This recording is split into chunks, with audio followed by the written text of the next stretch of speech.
जय श्री कृष्ण सा। आप सभी का मेरे चैनल पर स्वागत है। सभी को पुत्रदा एकादशी की हार्दिक शुभकामनाएं। सनातन धर्म में एकादशी पर्व का विशेष महत्व है। यह दिन भगवान विष्णु को पूर्णतः समर्पित होता है। इस शुभ अवसर पर भगवान विष्णु और माँ लक्ष्मी की पूजा की जाती है। विष्णु पुराण में एकादशी व्रत की महिमा का गुणगान वर्णित है। इस व्रत को करने से जन्म जन्मांतर के किए हुए पापों से मुक्ति मिलती है, साथ ही मनोवांछित फल भी प्राप्त होता है। पौष माह के शुक्ल पक्ष की एकादशी व्रत को करने से पुत्र रत्न की प्राप्ति होती है। मान्यता है कि पति पत्नी के एक साथ पौष पुत्रदा एकादशी व्रत करने से वाजपेयी यज्ञ के पुण्य के बराबर पुण्य मिलता है। साथ ही संतान से जुड़ी मनोकामनाएं पूर्ण होती है और संतान के कार्यों की बाधाएं दूर होती है। आइए अब सुनते हैं पुत्रदा एकादशी की व्रत कथा। श्री कृष्ण के चरणों में अर्जुन ने प्रणाम कर श्रद्धा पूर्वक प्रार्थना की, हे मधुसूदन, अब आप पौष माह के शुक्ल पक्ष की एकादशी के महात्म्य को बतलाने की कृपा करें। इस एकादशी का क्या नाम है, इसका क्या विधान है, इस दिन किस देवता का पूजन किया जाता है? कृपा कर मेरे इन सभी प्रश्नों का विस्तार सहित उत्तर दीजिए। अर्जुन के प्रश्न पर श्री कृष्ण ने कहा, हे अर्जुन, पौष मास की शुक्ल पक्ष की एकादशी का नाम पुत्रदा है। इसका पूजन पूर्व में बताई गई विधि अनुसार ही करना चाहिए। इस उपवास में भगवान श्री हरि की पूजा करनी चाहिए। संसार में पुत्रदा एकादशी उपवास के समान अन्य दूसरा व्रत नहीं है। इसके पुण्य से प्राणी तपस्वी, विद्वान और धनवान बनता है। इस एकादशी से संबंधित जो कथा प्रचलित है उसे मैं तुम्हें सुनाता हूँ। श्रद्धा पूर्वक श्रवण करो।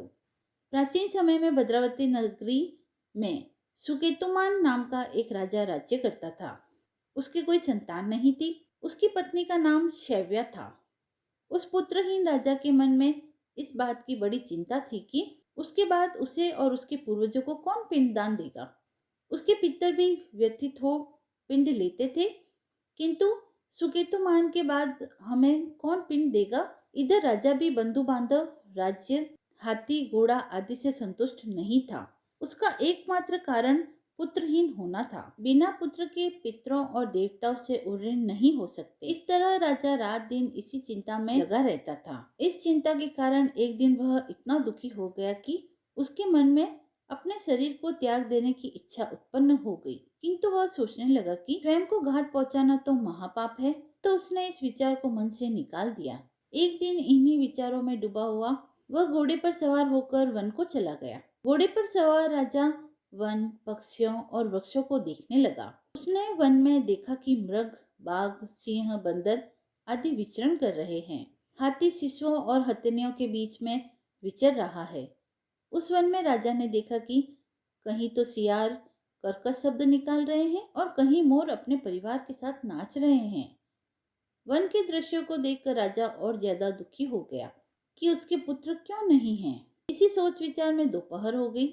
वह सोचने लगा कि मैंने अनेक यज्ञ किए हैं, ब्राह्मणों को स्वादिष्ट भोजन कराया है, किंतु फिर भी मुझे यह दुख क्यों मिल रहा है।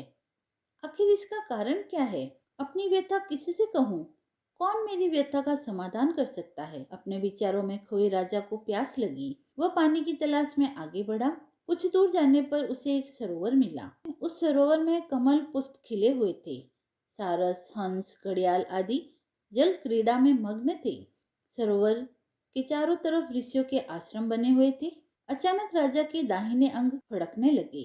इसे शुभ शगुन समझकर राजा मन से प्रसन्न होता हुआ घोड़े से नीचे उतरा और सरोवर के किनारे बैठे हुए ऋषियों को प्रणाम करके उनके सामने जा बैठा। ऋषिवर बोले, हे राजन, हम तुमसे अति प्रसन्न हैं। तुम्हारी जो इच्छा हो हमसे कहो। राजा ने प्रश्न किया, हे विप्रो, आप कौन हैं और किस लिए यहाँ रह रहे हैं? ऋषि बोले, राजन, आज पुत्र की इच्छा करने वाले को श्रेष्ठ पुत्र प्रदान करने वाली पुत्रदा एकादशी है। आज से 5 दिन बाद माघ स्नान है और हम सब इस सरोवर में स्नान करने आए हैं। ऋषियों की बात सुन राजा ने कहा, हे मुनियों, मेरा भी कोई पुत्र नहीं है। यदि आप मुझ पर प्रसन्न हैं तो कृपा कर मुझे एक पुत्र का वरदान दीजिए। ऋषि बोले, हे राजन, आज पुत्रदा एकादशी है, आप इसका उपवास करें। भगवान श्री हरि की अनुकंपा से आपके घर में अवश्य पुत्र होगा। भगवान श्री कृष्ण कहते हैं, अर्जुन, इस प्रकार उन मुनियों के कहने से राजा ने उत्तम व्रत का पालन किया। महर्षियों के उपदेश के अनुसार विधि पूर्वक पुत्रदा एकादशी का अनुष्ठान किया। फिर द्वादशी को पारण करके मुनियों के चरण में बारंबार मस्तक झुकाकर राजा ने उन्हें प्रणाम किया। वह अपनी नगरी को लौट आया। तदंतर रानी ने गर्भ धारण किया। प्रसव काल आने पर पुण्यकर्मा राजा को तेजस्वी पुत्र की प्राप्ति हुई, जिसने अपने गुणों से पिता को संतुष्ट किया और वह प्रजा का पालक हुआ। इसीलिए राजन, पुत्रदा का उत्तम व्रत अवश्य करना चाहिए। मैंने लोगों के हितों के लिए तुम्हारे सामने इसका वर्णन किया है। जो मनुष्य एकाग्रचित होकर पुत्रदा एकादशी का व्रत करता है, वह इसके महात्म्य को पढ़ता व श्रवण करता है, उसे सर्वगुण संपन्न पुत्र रत्न की प्राप्ति होती है और वह इस लोक में पुत्र पाकर मृत्यु के पश्चात स्वर्गगामी होता है और श्रीहरि की अनुकंपा से वह मनुष्य मोक्ष को प्राप्त करता है। इस महात्म्य को पढ़ने और सुनने से अग्निष्टोम यज्ञ का फल प्राप्त होता है। कथा समाप्त हुई। पुत्रदा एकादशी के दिन श्री हरि को धनिये की पंजीरी, पंचामृत, केसर की खीर का भोग लगाने से श्री हरि व माँ लक्ष्मी की विशेष कृपा प्राप्त होती है। श्री हरि को भोग लगाते समय इस मंत्र का जप करें। त्वदीयं वस्तु गोविंदः तुभ्यमेव समर्पये ग्रहण सम्मुखो भूत्वा प्रसीद परमेश्वरः। एकादशी के दिन विष्णु भगवान के भोग में तुलसी दल अवश्य चढ़ाना चाहिए, क्योंकि इसके बिना विष्णु भगवान का भोग अधूरा माना जाता है।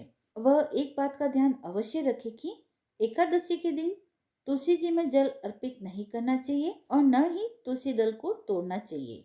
एकादशी पर विष्णु भगवान को तुलसी दल समर्पित करने के लिए तुलसी दल को आप एक दिन पहले ही तोड़कर रख लें। एकादशी के दिन तुलसी माता की कृपा दृष्टि प्राप्त करने के लिए किया जाने वाला तुलसी मंत्र: महाप्रसाद जननी सर्व सौभाग्य वर्धनी आदि व्याधि हरा नित्यम तुलसी त्वम नमस्तुते। आइए अब सुनते हैं तुलसी माता की कथा। एक कन्या थी। जब वह थोड़ी बड़ी हुई और उसको समझ में आने लगा, तब से ही वह तुलसी माता जी की पूजन करती थी। उसके प्रतिदिन का नियम था कि तुलसी माता जी का पूजन करने के बाद ही वह खाना खाती थी। जब वह कन्या शादी के लायक हुई, तब उसके माता पिता ने उसकी शादी करवा दी। कन्या को उसके माता पिता ने दहेज में भी एक तुलसी का गमला दिया। ससुराल में वह प्रतिदिन सवेरे उठते ही पूजा करती, फिर उसके बाद ही खाना खाने बैठती थी। उसकी दो जेठानियां थी। वो दोनों उसका मजाक उड़ाती थी कि बड़ी नियम धर्म वाली बनती है। उन दोनों को उससे बहुत ईर्ष्या होती थी, इसीलिए वो दोनों तुलसा जी का गमला एक दिन छुपा देती है। वह कन्या बड़ी मुश्किल से गमला ढूंढ कर लाती है, अच्छे से पूजा करती है और फिर खाना खाती है। वह रोज गमला ढूंढ कर ले आती थी। एक दिन उसकी जेठानी ने क्या किया कि गमले को बहुत दूर फेंक दिया। कन्या ने खूब ढूंढा पर उसे वह गमला ना मिला। वह बहुत परेशान हुई। उस दिन तो उसने खाना भी नहीं खाया।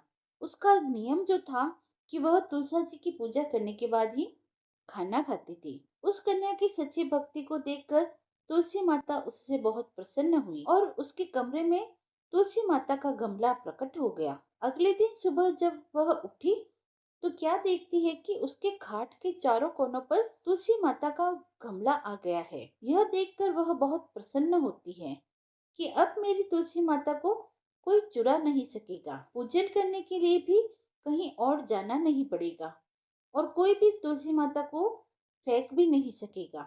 वह तो जल्दी से उठकर स्नान करती है और तुलसी माता की पूजन कर लेती है।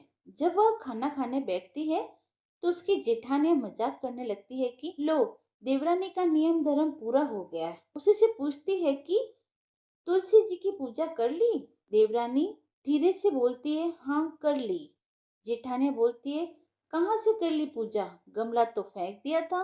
देवरानी कहती है कि देख लो, मेरे कमरे में खाट पर तुलसा जी लग रही है। जेठानिया बहुत शर्मिंदा होती है और बोलती है, देवरानी तेरी भक्ति सच्ची है, हमने तुझे बहुत परेशान किया, हमें माफ कर देना। देवरानी उन्हें माफ कर देती है। हम भी तुलसी माता से यही प्रार्थना करते हैं कि हे तुलसी माता, जैसी कृपा आपने उस देवरानी पर करी, वैसे ही कृपा हम पर भी बनाए रखना। अब सुनते हैं गणेश जी की कथा। हिंदू धर्म में प्रथम पूज्य भगवान गणेश जी की पूजा हर शुभ कार्य से पहले की जाती है। गौरीपुत्र गणेश जी को विघ्नहर्ता के रूप में भी जाना जाता है, लेकिन अपने ही एक दंत और लंबोदर स्वरूप के कारण उनके विवाह में कई कठिनाइयां आई थी। तो आइए जानते हैं इसके पीछे की रोचक कथा क्या है। भगवान गणेश का सिर हाथी का व एक दांत टूटा था, इसीलिए कहा जाता है कि उनका विवाह नहीं हो पा रहा था। पौराणिक मान्यताओं के अनुसार कोई भी कन्या उनसे विवाह करने के लिए तैयार नहीं थी। अपना विवाह न होता देख भगवान गणेश उदास रहने लगे। वह जब भी किसी दूसरे देवता के विवाह में जाते तो उन्हें बड़ा दुख होता, उनके मन को ठेस पहुंचती। कहा जाता है कि इस वजह से गणेश जी ने दूसरे देवताओं के विवाह में विघ्न डालना शुरू कर दिया और इस काम में उनका वाहन मूषक उनकी सहायता करता था। गणेश जी का वाहन मूषक उनके आदेश पर देवताओं के विवाह मंडल को नष्ट कर देता था, जिससे उनके विवाह में अड़चने पैदा होने लगती थी। गणेश जी और मूषक की इस मिली भगत से सारे देवता परेशान हो गए और अपनी समस्या लेकर गणेश जी के पिता भगवान शिव जी के पास पहुंचे, लेकिन वहां भी उनकी समस्या का समाधान नहीं हुआ। हालांकि भगवान शिव और देवी पार्वती ने देवताओं से इतना जरूर कहा कि इस समस्या का समाधान ब्रह्मा जी के पास है। अब सारे देवता अपनी समस्या को लेकर ब्रह्मा जी के पास पहुंचे। उस समय ब्रह्मा जी योग में लीन थे। हालांकि देवताओं की प्रार्थना पर उनकी समस्या के समाधान के लिए ब्रह्मा जी के योग से दो कन्याएं रिद्धि व सिद्धि प्रकट हुई। इस वजह से दोनों ब्रह्मा जी की मानस पुत्रियां कहलाई। अब अपनी दोनों पुत्रियों को लेकर ब्रह्मा जी गणेश जी के पास पहुंचे और उनसे कहा कि आपको मेरी दोनों पुत्रियों को शिक्षा देनी होगी। इसके लिए गणेश जी तैयार हो गए। दोनों की शिक्षा प्रारंभ हो गई। इस दौरान जब भी मूषक किसी देवता के विवाह की सूचना देने गणेश जी के पास आता तो रिद्धि और सिद्धि उनका ध्यान भटकाने के लिए कोई ना कोई प्रसंग छेड़ देती थी। इससे देवताओं का विवाह निर्विघ्न पूर्ण होना शुरू हो गया। एक दिन गणेश जी को यह सारी बातें पता चल गई। रिद्धि व सिद्धि की वजह से देवताओं का विवाह बिना किसी रुकावट से संपूर्ण हो रहा है। इससे गणेश जी बहुत क्रोधित हुए। उसी समय ब्रह्मा जी वहां प्रकट हुए। वह गणेश जी से कहने लगे कि मैं अपनी दोनों पुत्रियों रिद्धि व सिद्धि का विवाह किसी योग्य वर से करना चाहता हूँ। आपसे ज्यादा योग्य वर और कौन हो सकता है? क्या आप मेरी दोनों पुत्रियों से विवाह करेंगे? इस पर भगवान गणेश प्रसन्न हो जाते हैं।